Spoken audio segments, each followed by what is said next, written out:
Le livre du ciel. Tome 15. En résistant à Ève. En la corrigeant. Il aurait conservé sa couronne de fidélité envers celui à qui il devait tenter, qui détenait tous les droits sur lui. Oh! Comme il est nécessaire de rester attentif aux différents plaisirs qui naissent dans l'âme. Si ce sont des plaisirs divins, ils conduisent à la vie. S'ils sont humains ou proviennent de passion, ils conduisent à la mort. Il y a alors danger d'être emporté par le courant du mal. Poursuivant dans mon état habituel. Je priais pour que mon doux Jésus daigne visiter ma pauvre âme. Toute bonté, il se manifesta. De ses saintes mains, aïe elle me toucha plusieurs fois. Aux endroits où il me touchait, il laissait un signe, une lumière. Par la suite, il partit. Alors, mon premier confesseur, maintenant décédé, vint et me dit: Je veux toucher ces endroits où le Seigneur t'a touché. Ne voulant pas vraiment, mais manquant de force pour m'objecter, je le lui permis. Lorsqu'il fit, la lumière que Jésus avait laissée en me touchant se communiqua à lui. À chaque touche additionnelle aux endroits où Jésus m'avait touché, la lumière l'envahissait davantage. J'étais étonné et mon confesseur me dit: Le Seigneur m'a envoyé pour me récompenser des mérites acquis quand je venais à toi dans la charité. Maintenant, cela se change pour moi en lumière d'éternelle gloire. Ensuite, mon deuxième confesseur, décédé lui aussi, vint à son tour. Il me dit: Dis-moi ce que Jésus t'a dit. Je veux l'entendre afin que la lumière de ces vérités se joigne à la lumière des nombreuses vérités dont Jésus t'a parlé de mon vivant et dont je fus alors imprégné. Le Seigneur m'a envoyé recevoir une récompense pour les mérites que j'ai acquis en voulant entendre ces vérités de mon vivant. Si seulement tu savais ce que signifie entendre les vérités divines. Quelle lumière fascinante elles contiennent. Les bienfaits du soleil sont éclipsés par les avantages que retire celui qui parle de ces vérités ou les écoute. Tu devrais multiplier tes efforts pour les faire connaître à ceux qui veulent les entendre. Que t'a-t-il donc dit? Me rappelant ce que Jésus m'avait dit concernant la charité, je le lui ai communiqué. Ce faisant, mes mots se changèrent en lumière et cette lumière l'entoura. Très heureux, il partit. Voici maintenant ce que Jésus m'a dit concernant la charité. Ma fille, la charité c'est tout changer en amour. Considère le feu, il peut convertir les différentes variétés de bois et les autres choses en feu. S'il n'avait pas ce pouvoir de tout changer en feu, il ne serait pas digne de son nom. Il en va de même pour l'âme, si elle ne convertit pas tout en amour. Les choses surnaturelles et les choses naturelles. Les joies et les peines et tout ce qui l'entoure, elle ne peut prétendre posséder la vraie charité. Pendant qu'il disait cela, de nombreuses flammes s'échappèrent de son cœur, remplirent le ciel et la terre, puis s'unirent en une seule flamme. Il ajouta: Des flammes continuelles sortent de mon cœur. À l'un elles apportent l'amour, à un autre la peine, à un autre la lumière, à un autre la force, etc. Quoiqu'elles aient des fonctions différentes, ces flammes proviennent toutes de la fournaise de mon amour et leur principal objectif est de communiquer l'amour aux créatures. Ainsi, elles se fondent en une flamme unique. Il doit en être ainsi pour les créatures. Bien qu'elles fassent des choses différentes, leur but ultime doit être l'amour. Ainsi, leurs actions deviennent des petites flammes qui, unies ensemble, forment une grande flamme qui brûle tout et transforme tout en moi. Autrement, ces créatures ne possèdent pas la vraie charité. Je venais de recevoir mon bien-aimé Jésus dans la Sainte Communion. J'étais complètement absorbé dans la très sainte volonté de Dieu quand il me rendit présent tous les actes de sa vie terrestre, comme s'il était en train de s'accomplir. Il me laissa voir l'institution du sacrement de l'Eucharistie et la communion qu'il se donna à lui-même. Quelle merveille! Quel excès d'amour fut cette communion à lui-même! Mon esprit était confondu devant un si grand prodige. Mon doux Jésus me dit: Fille bien-aimée de ma suprême volonté, ma volonté contient tout. Elle convertit chaque pensée divine en acte et ne permet à rien de lui échapper. Quiconque vit dans ma volonté désire faire connaître ses bienfaits. Je veux que tu saches la raison pour laquelle j'ai voulu me recevoir moi-même quand j'ai institué mon sacrement d'amour. C'est un miracle incompréhensible à l'esprit humain. Que l'homme reçoive l'être suprême. Que l'être infini soit enclos dans un être fini et que, cependant, il reçoive là l'honneur qui lui revient et y trouve une demeure digne de lui. Cela est un mystère si incompréhensible à l'esprit humain, que même les apôtres, qui pourtant ont cru en l'incarnation et en d'autres mystères, devinrent mal à l'aise et portés à ne pas croire. Ils n'acquiescèrent qu'à la suite de mes nombreuses exhortations. En instituant l'Eucharistie, j'ai dû penser à tout. Puisque la créature devait me recevoir. L'honneur, la dignité et la demeure appropriée pour la divinité devaient s'y trouver. Aussi, ma fille, quand j'ai institué ce grand sacrement, ma volonté éternelle, en union avec ma volonté humaine, a rendu présente pour moi toutes les hosties consacrées qui allaient exister jusqu'à la fin des temps. Je les ai toutes regardées et consommées l'une après l'autre. J'ai vu dans chacune ma vie sacramentelle vibrante et désireuse de se donner aux créatures. Mon humanité, au nom de la famille humaine tout entière, assuma l'obligation pour tous de me recevoir et assuma en elle-même une demeure pour chaque hostie. Ma divinité, qui était inséparable de mon humanité, a entouré chaque hostie sacramentelle d'honneur, de louanger, de bénédiction divine, de telle sorte que ma majesté puisse être reçue dans les cœurs avec la dignité voulue. Chaque hostie sacramentelle m'a été confiée et devint la demeure de mon humanité. Chacune fut investie du cortège des honneurs dus à ma divinité.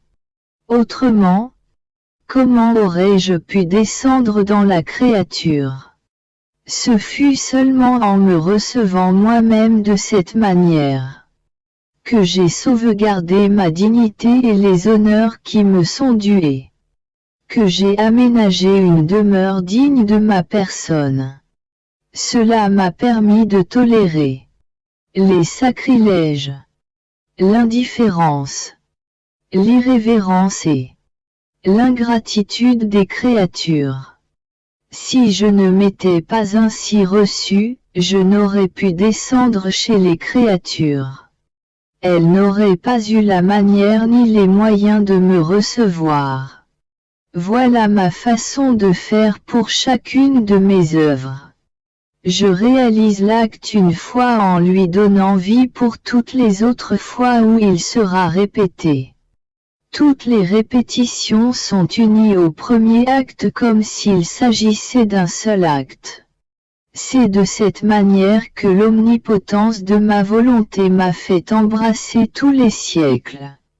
Elle m'a rendu présent tous les communions et toutes les hosties sacramentelles. Je me suis reçu moi-même pour chacune. Qui aurait pu croire à un tel excès d'amour?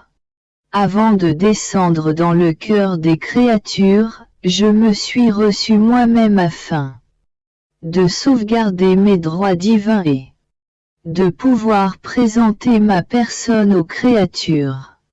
Également, j'ai voulu investir les créatures des mêmes actes que j'ai accomplis en me recevant moi-même, leur conférant les dispositions appropriées et presque le droit de me recevoir.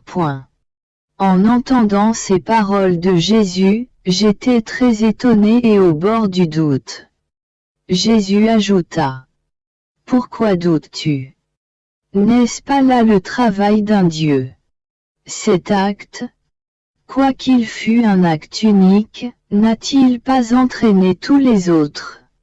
D'ailleurs, n'en fut-il pas ainsi pour mon incarnation, pour ma vie sur la terre et pour ma passion? Je me suis incarné une seule fois, j'ai vécu une seule vie et j'ai souffert une seule passion. Pourtant, mon incarnation, ma vie et ma passion furent pour tous et pour chacun en particulier. Elles sont encore en action pour chaque créature. Comme si, en ce moment, je m'incarnais et je souffrais ma passion. S'il n'en était pas ainsi, je n'agirais pas comme un Dieu mais comme une créature qui, ne possédant pas un pouvoir divin, ne peut ni aller vers tout ni se donner à tous. Maintenant, ma fille, je veux te parler d'un autre excès de mon amour. La créature qui accomplit ma volonté et vit en elle en vient à embrasser toutes les actions de mon humanité. Car je suis très désireux que la créature devienne comme moi. Puisque sa volonté et ma volonté sont une. Ma volonté s'en réjouit, s'amusant. Elle dépose dans la créature tout le bien qui est en moi, y compris les hosties sacramentelles. Ma volonté, qui est dans la créature, l'entoure d'honneur divin et de dignité. Je me confie à elle parce que ma volonté la fait gardienne de tous mes biens, de toutes mes œuvres et même de ma vie. Comme d'habitude, j'adorais mon amour crucifié, lui disant: « J'entre dans ta volonté ou, plutôt, donne-moi ta main, et place-moi toi-même dans l'immensité de ta volonté, de telle sorte que je ne puisse rien faire qui ne soit un effet de ta très sainte volonté. » Pendant que je disais cela, je pensais en moi-même: si la divine volonté est partout et que je suis en elle, pourquoi est-ce que je dis « j'entre dans ta volonté » Bougeant en moi, mon doux Jésus me dit: « Ma fille, il y a une grande différence entre celui qui agit ou prie simplement. Parce que, par nature, ma volonté se trouve partout et enveloppe tout. Et celui qui, sciemment et par son propre choix, entre dans le royaume de ma volonté pour agir et prier. » Voyons un exemple. Quand le soleil irradie la terre, tous les endroits ne reçoivent pas une quantité égale de lumière et de chaleur. À certains endroits, Il y a de l'ombre et à d'autres la lumière est directe et plus intense. Quelle est la créature qui reçoit le plus de lumière et de chaleur? Celle qui est à l'ombre ou celle qui est à découvert? Bien qu'on ne puisse dire qu'il n'y a aucune lumière à l'ombre, il reste que la lumière est plus éclatante et la chaleur plus intense aux endroits découverts.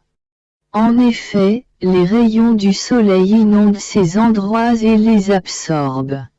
Si le soleil était conscient et qu'une créature exposée à ces rayons brûlants lui disait au nom de toutes: « Je te remercie, ô soleil, pour ta lumière et pour tous les bienfaits que tu nous apportes en irradiant la terre. Au nom de toutes les créatures, je t'offre la reconnaissance pour tout le bien que tu fais. » Quelle gloire, quel honneur et quel plaisir le soleil ne recevrait-il pas de cette créature? Bien qu'il soit vrai que ma volonté est partout, l'âme demeurant dans l'ombre de sa propre volonté ne peut expérimenter l'intensité de la lumière de ma volonté, ni sa chaleur, ni tous ses bienfaits. Par contre, l'âme qui entre dans ma volonté fait disparaître l'ombre de sa propre volonté. Ainsi, la lumière de ma volonté brille sur elle, l'enveloppe et la transforme en elle-même. L'âme immergée dans ma volonté éternelle me dit: « Merci, ô sainte et suprême volonté, pour ta lumière et pour tous les bienfaits que tu nous apportes en remplissant le ciel et la terre de ta lumière. Au nom de tous, je t'offre la reconnaissance pour tous tes bienfaits. » Alors, je ressens tellement d'honneur, de gloire, et de plaisir que rien n'est comparable. Ma fille, combien de mots viennent à l'âme qui vit à l'ombre de sa volonté propre. Cette ombre la rend froide et la plonge dans l'indolence et la torpeur. C'est le contraire pour l'âme qui vit dans la lumière de ma volonté. Plus tard, je quittai mon corps et je vis qu'une maladie contagieuse venait, impliquant la mise en quarantaine de bien des personnes. La peur régnait et de nombreux maux d'un type nouveau sévissaient. J'espère, toutefois, que Jésus est apaisé par les mérites de son très précieux sang. Je pensais à l'immense amour de mon doux Jésus. Il me fit voir toutes les créatures unies en un réseau d'amour et il me dit: « Ma fille, en créant l'homme, j'ai déposé beaucoup de semences d'amour. Dans son intellect, ses yeux, sa bouche, son cœur, ses mains et ses pieds. J'ai mis des semences d'amour en toute sa personne. Comme j'avais à agir de l'extérieur, je me suis placé moi-même, ainsi que toutes les choses créées, devant lui, pour faire bourgeonner et pousser ces semences selon mes désirs. Semées par un Dieu éternel, ces semences sont éternelles. Ainsi l'homme a en lui un amour éternel. Un amour éternel est toujours à la recherche d'un retour d'amour éternel.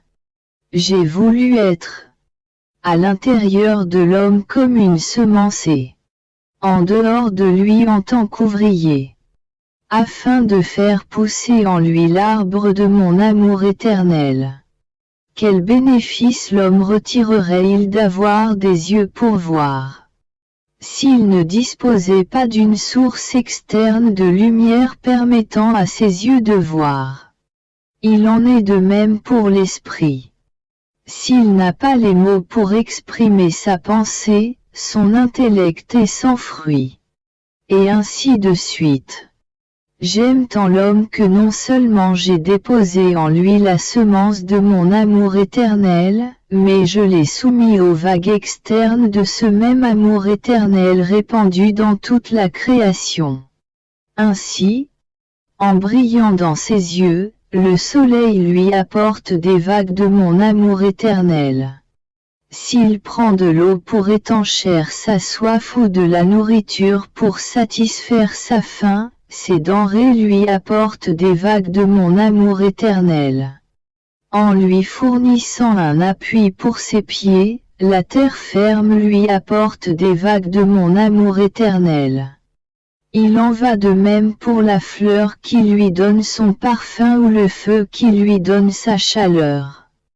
Tout lui apporte des vagues de mon amour éternel.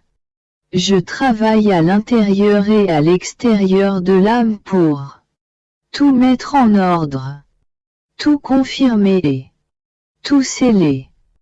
Je lui manifeste ainsi mon amour éternel pour qu'elle puisse m'offrir un retour d'amour éternel. Toute la création est capable de m'aimer avec un amour éternel parce qu'elle emporte la semence. Même si mon amour éternel est semé en l'homme, il ne l'expérimente pas. Parce que, ayant tué cette semence, il est devenu aveugle. S'il brûle, il ne sent pas la chaleur. S'il mange et boit, il n'est pas revigoré et n'étanche pas sa soif. Car, là où la semence a été étouffée, il n'y a pas de fécondité. Point. Je m'unissais à la très sainte volonté de Dieu. En visitant l'esprit de chaque créature et en offrant amour à mon Jésus pour chaque pensée des créatures. Pendant que je faisais ainsi, une pensée me vint à l'esprit. Quel est l'avantage de prier de cette façon? Cela semble bien plus être un non-sens qu'une prière. Point. Bougeant en moi, mon aimable Jésus me dit: Ma fille, veux-tu savoir les avantages de cette manière de prier? Quand la créature lance le caillou de sa volonté dans l'immense mer de ma divinité, alors, si sa volonté veut aimer, les eaux de la mer infinie de mon amour se rider. Je sens les ondes de mon amour exhaler leur parfum céleste. J'expérimente les plaisirs et les joies de mon amour, qui ont été mis en branle par le caillou de la volonté de la créature. Si elle adore ma sainteté, le caillou de la volonté humaine excite la mer de ma sainteté et je me sens rafraîchi par les plus purs effluves de ma sainteté. Bref, chaque chose que la volonté humaine accomplit dans ma volonté est comme un caillou lancé dans la mer correspondante de mes attributs. Et, à travers les ondes provoquées, je sens que mes propres attributs me sont offerts de même que les honneurs, la gloire et l'amour que, d'une manière divine, la créature me donne ainsi. Cela peut être comparé à un homme très pauvre, qui visite le domaine d'un homme très riche possédant tout, y compris une fontaine d'eau froide, une fontaine d'eau chaude, une fontaine parfumée. L'homme pauvre n'a rien à offrir parce que l'homme riche a déjà tout. Mais il veut quand même lui faire plaisir et l'aimer. Que peut-il faire? Il prend un caillou et le lance dans la fontaine d'eau froide. Alors des rides se forment sur l'eau et une fraîcheur délicate s'élève. Le maître de la maison jouit du plaisir que lui donne cette fraîcheur et, par là, apprécie les biens qu'il possède. Pourquoi?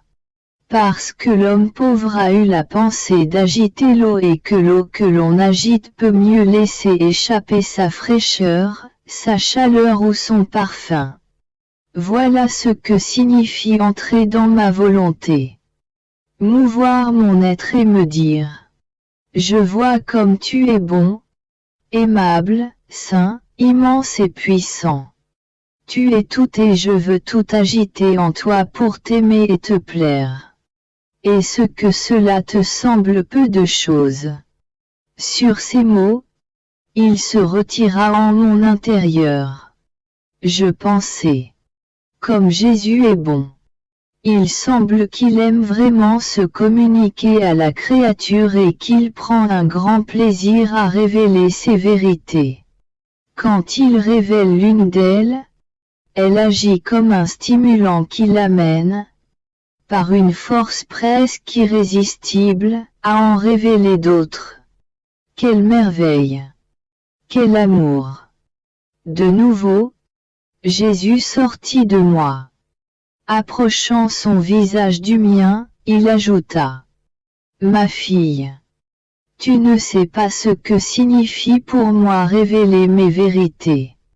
Ainsi, tu t'étonnes devant mon plaisir et l'irrésistible force qui m'incite à me révéler à la créature. Celui qui daigne m'écouter et converser avec moi est pour moi source de réjouissance. Tu devrais savoir que lorsque je révèle une vérité pour la première fois, mon action constitue une nouvelle création. J'aime beaucoup révéler les nombreux biens et les secrets qui sont en moi. Parce que je suis l'acte qui ne se répète jamais. Je suis toujours sur le point de dire quelque chose de nouveau.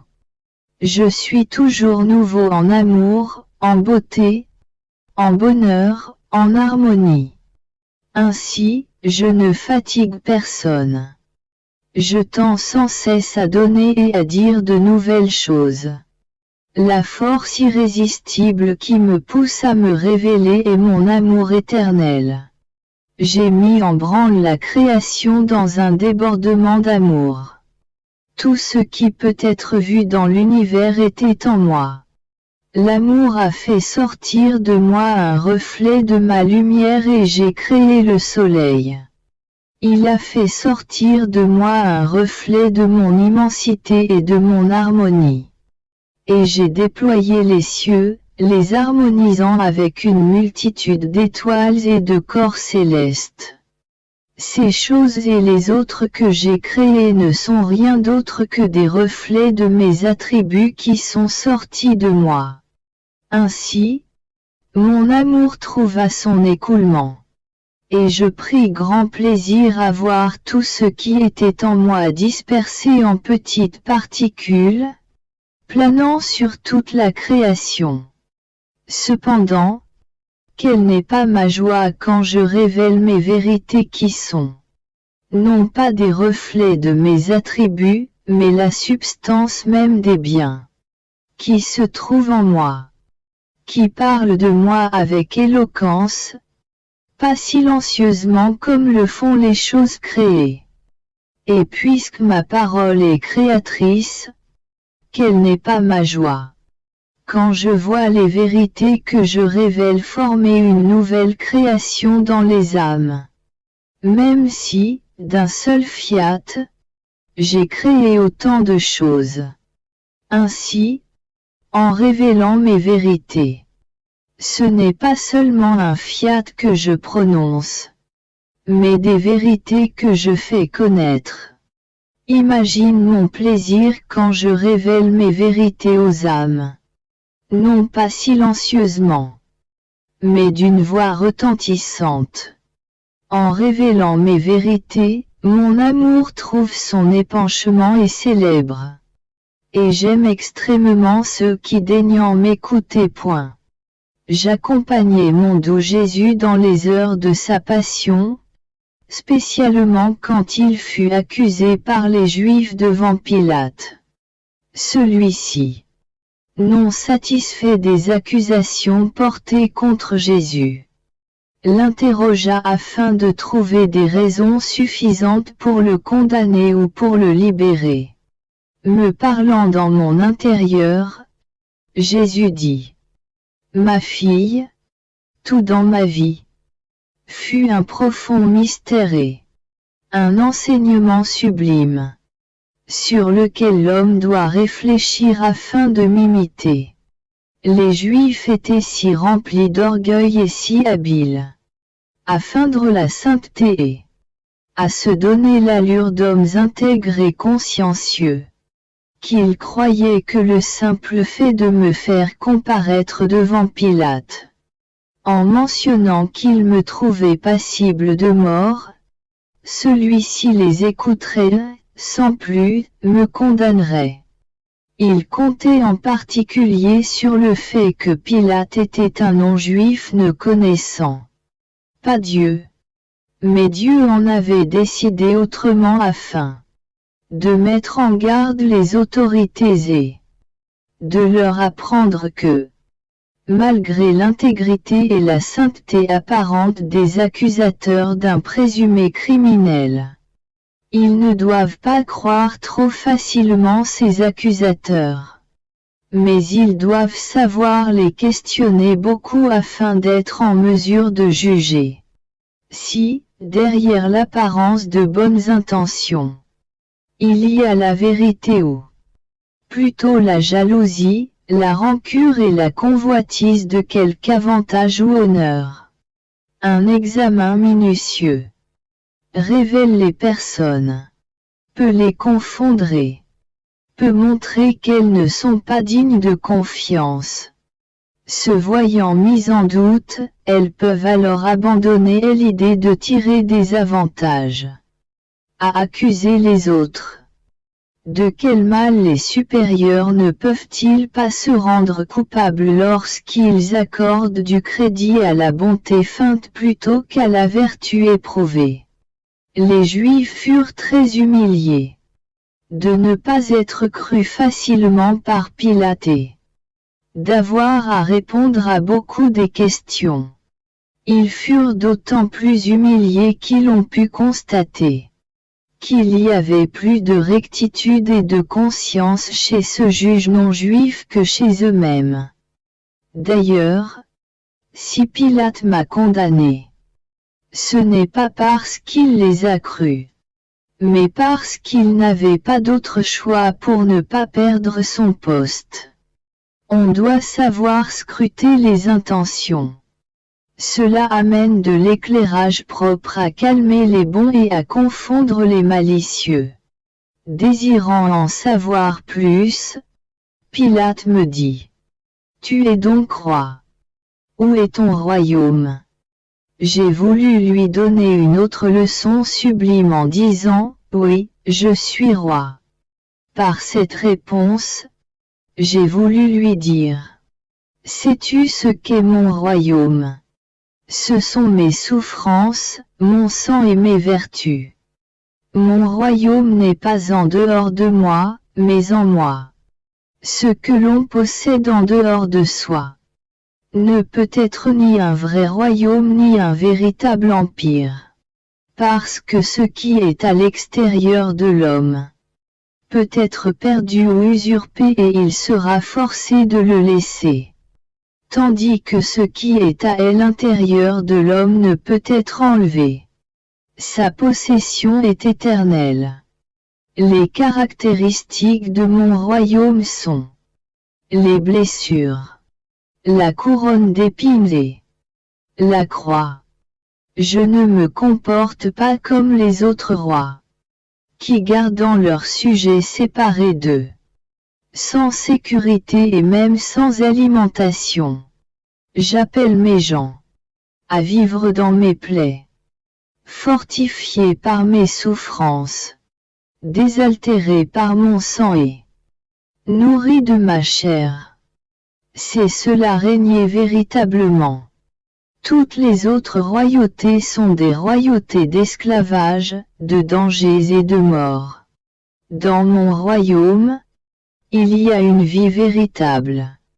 Que de profonds mystères se cachent dans mes paroles. Dans ces souffrances, ces humiliations et l'abandon de tous, dans sa pratique des vertus véritables, l'âme devrait se dire: ceci est mon royaume qui ne périra pas. Personne ne peut me l'enlever ni y toucher.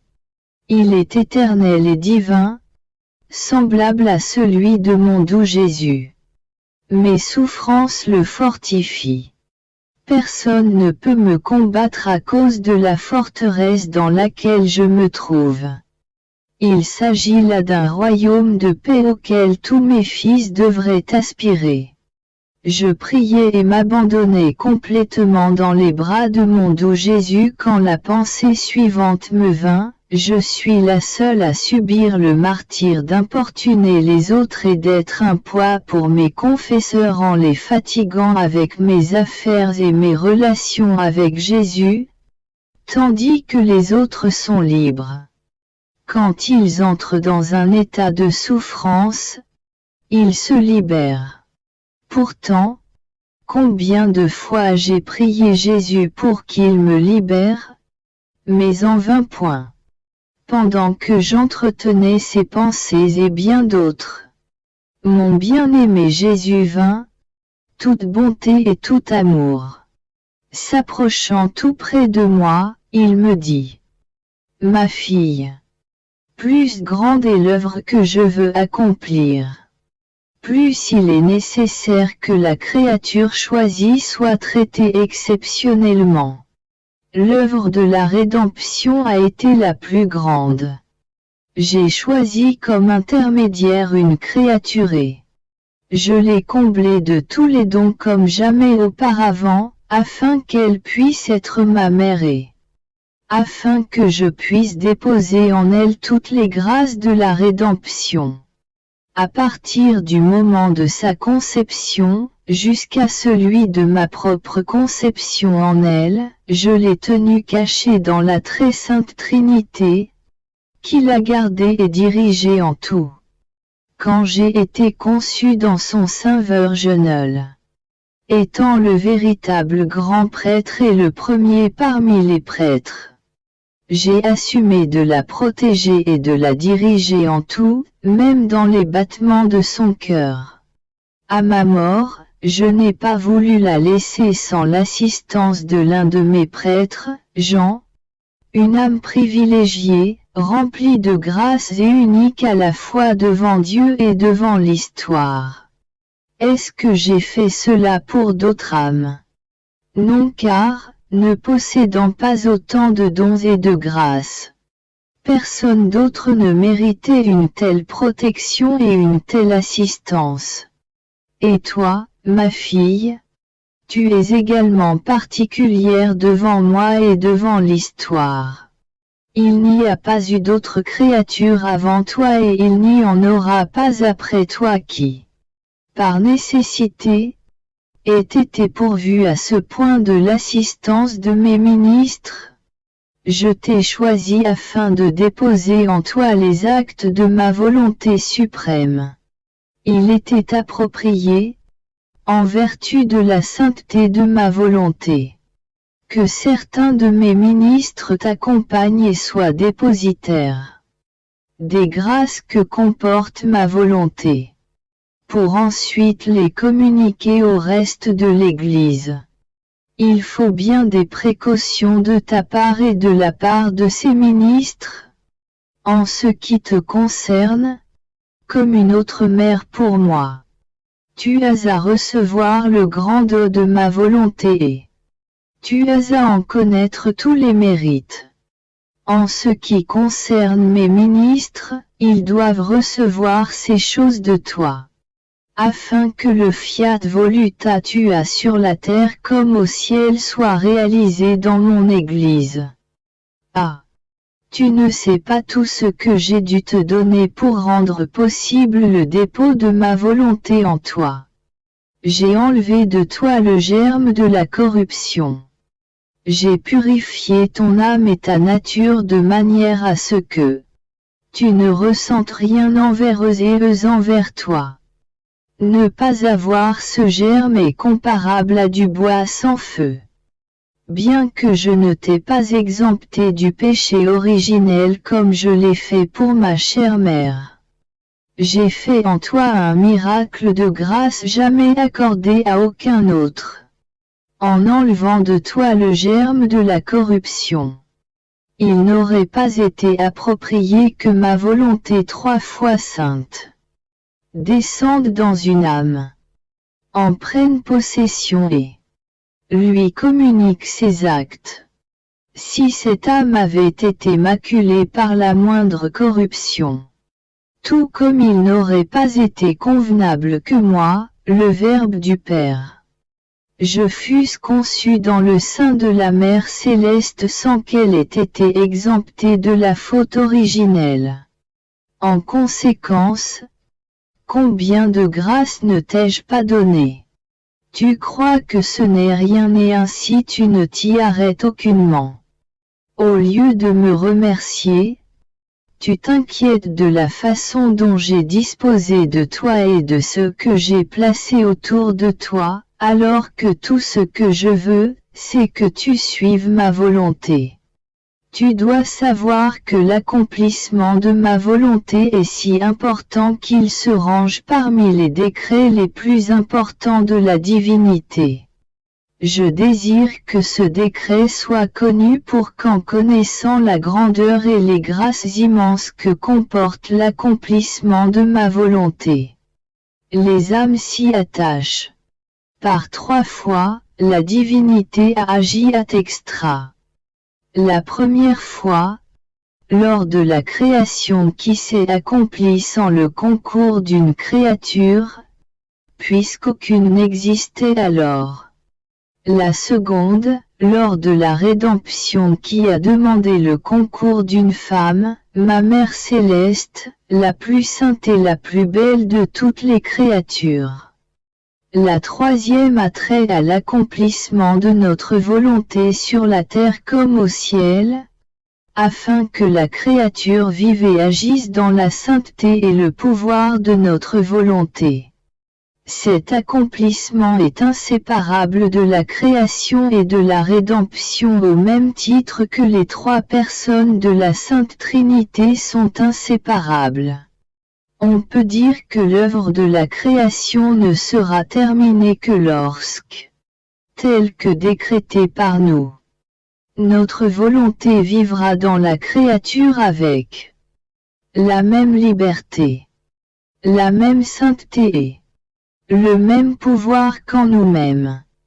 L'accomplissement de notre volonté sur la terre comme au ciel sera le parachèvement de la création et de la rédemption.